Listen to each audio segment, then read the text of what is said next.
সাধারণত মার্চ বা এপ্রিল মাসে তাপমাত্রা এবং জুন জুলাই মাসে তাপমাত্রা প্রায় সেম থাকে।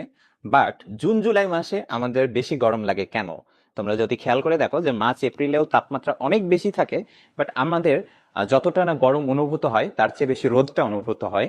কিন্তু জুন জুলাই মাসে ওই তাপমাত্রা অথবা ওই তাপমাত্রার চেয়ে কম তাপমাত্রায় আমরা বেশি গরম অনুভূত হই এবং আমাদের শরীরটা ঘেমে যায় বেশি। এটার কারণটা কি? তো এটার পেছনে যে কারণ সেটা হচ্ছে আপেক্ষিক আর্দ্রতা। আপেক্ষিক আর্দ্রতা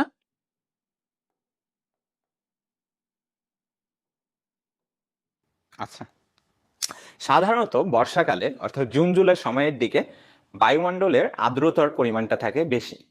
আর ওই মার্চ এপ্রিল এই সময়ের দিকে এই সময়ে আর্দ্রতার পরিমাণটা থাকে কম। তো আর্দ্রতাটা কি?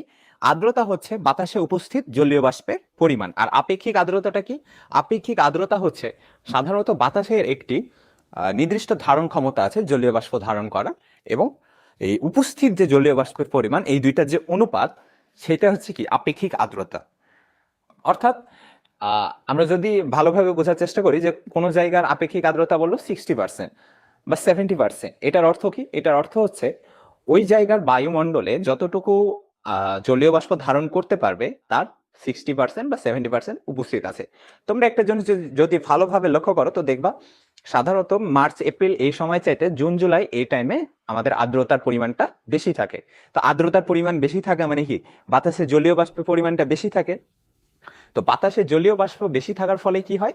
আমাদের শরীরে বেশি আমরা গরমটা অনুভব করি এবং ঘামটা বেশি অনুভব করি। এটার যদি আরো আমরা ভালোভাবে লজিকটা বোঝার চেষ্টা করি, তাহলে তুমি নর্মালি দেখবা যে সাধারণত পানির যে তাপ ধারণ ক্ষমতা এটা কিন্তু ভাইয়া বেশি হয়।